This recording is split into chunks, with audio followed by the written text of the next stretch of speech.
Formula 1 is a tough old business for anyone involved. Some people manage to stick around for over 20 years, others take less time than that to get ahead of themselves and then self-destruct. In this particular story, I'm talking about an engineer who had success in many different types of motorsport, had reasonable success at one of the big teams before they became a powerhouse, and then crashed and burned as Grosjean did in one of the cars from his last F1 team. I'm of course talking about Guenther Steiner, the Italian former Haas team principal who was once the main star of a TV series, while his team almost went under due to bad performances. Please enjoy this crash and burn of Guenther Steiner. I'm Wimbo. Here's 3 seconds to leave a like. Before I start, a little disclaimer. I'm a big fan of The Critical Drinker, who makes wonderful film reviews on his YouTube channel. His Crash and Burn series inspired me to do the same, but this time for people in F1. So here goes, dear viewer.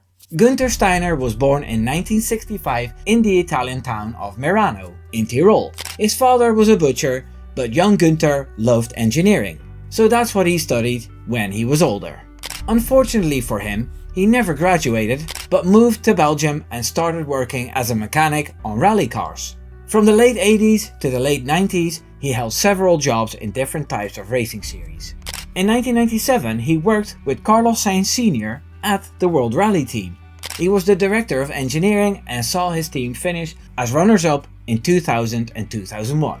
With his connection at Ford, he landed the role of team principal at the struggling Jaguar team, a job he allegedly received because someone lied and said Gunther was talented. With the car Steiner designed, only Eddie Irvine managed to score points. All 8 of them. And Pedro de la Rosa scored none. Niki Lauda was dismissed from his role at Jaguar, and Steiner was also replaced by a guy called David Pitchfork. Pitchforth. Steiner was offered another job at Jaguar, but declined. He took a job at Opel instead. In 2005, Christian Horner came knocking on behalf of the fresh Red Bull team.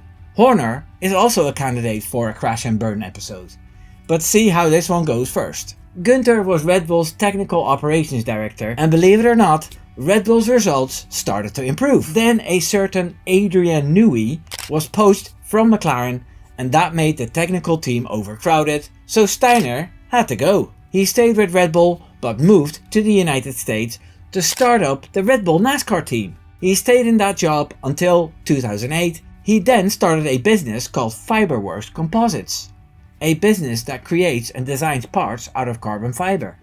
And a plan was drawn up on a kitchen table to enter a Formula 1 team with Gene Haas.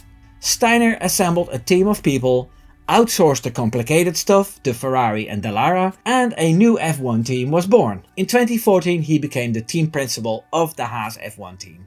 In 2016 they made their debut, scoring 8 points because Romain Grosjean scored a 6th place finish in Australia. At Haas, Steiner became a well-known face in the paddock with his very outspoken interviews in his Austrian accent. See, in Tyrol, even though it was in Italy, people speak German and Italian. He became world famous thanks to the Netflix series Drive to Survive. The phone calls with Gene Haas, his potty mouth, and his outbursts with Kevin Magnussen made him iconic, for a little while anyway. And this is where the crash of the Guenther Steiner story started to happen. It became incredibly hard for Haas to stay competitive on the low budget they had, and with the model they had started years earlier. The 2020 season was disrupted by COVID-19 and made Gene Haas consider pulling the plug on F1 entirely. They finished in 9th place with 3 points. Romain Grosjean did his own version of crash and burn that season, and we were all happy he survived the fiery crash. 2021 was an even worse season, with Mick Schumacher and Nikita Mazepin as their drivers. They didn't manage to score any points, and the Russian influence from Mazepin's father made the team very unpopular. The Russian sponsor was a story, but so was the sponsorships years earlier from Williams' story with Rich Energy. Both were pretty embarrassing, and it didn't help Haas much financially. 2022 was a little bit better when Kevin Magnussen replaced Mazepin, but they only managed 8th in the constructors. The relationship between Gene Haas and Steiner began to deteriorate because Steiner wanted to increase the budget and he felt that he was owed some equity in the team as he helped build the team up. In 2023, Haas finished 10th again with 12 points to their name. Guenther Steiner had become bigger than the team, or so he thought, and he was more vocal about what was wrong with the team.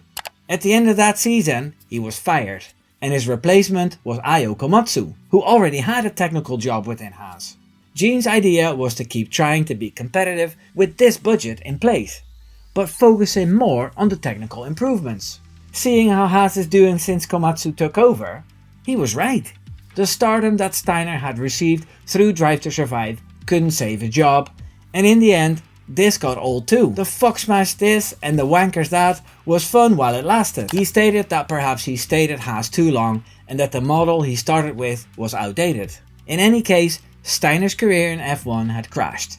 So what is he up to now then, you wonder? The iconic performance of DTS caught the eye of two American podcasters who started every podcast with the phrase, "Hello wankers." The show is the Red Flags podcast, and Steiner became a part of that team. I have to say, I enjoyed the early years of that show, because the two hosts always knew how to mix pop culture with F1. A lot of film references were made, and I'm a sucker for that stuff. The problem is that this gimmick grew old too, and what you often see to keep podcasts relevant is that people start saying controversial shit, which is fine if it comes from regular guys like myself, as an outsider, but it becomes increasingly cringe when insiders of F1 do it. People like Juan Pablo Montoya, Ralf Schumacher, Jacques Villeneuve, Johnny Herbert and Guenther Steiner throw in these extra spicy comments trying to stay relevant. There's probably more of them, but these are just the ones from the top of my head. I wish those guys could be more like Hans-Harald Frentzen or Sebastian Vettel. Both have had great careers in F1 and are legends without trying too hard to stay in the picture. Guenther Steiner recently said if Verstappen had won, he would be really happy and these would be the best regulations ever. Which is something that has been debunked half a dozen times already in the last 3 months. All these sad clowns come up with the same bollocks. Max's teammate Danny Juncadella and Max's father Jos had to come to their boy's aid on Twitter. Especially Jos's comment hit home. He said, "Hi Gunther, I understand why you're not an F1 team boss anymore, the way you talk." And I couldn't agree more.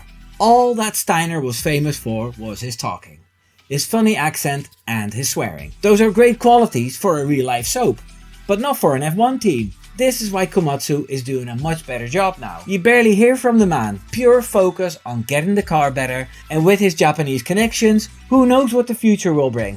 In the meantime, Guenther Steiner took over as CEO of the Tech 3 MotoGP team, Red Bull KTM Tech 3.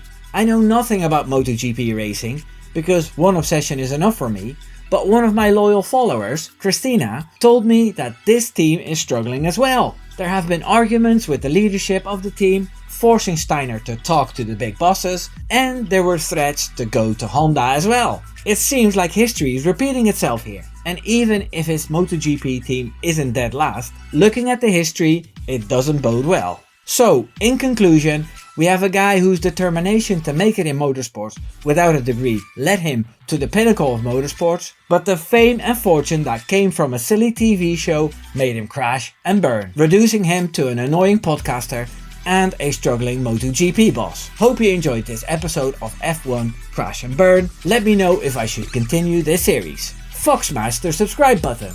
Take care now. Doei doei.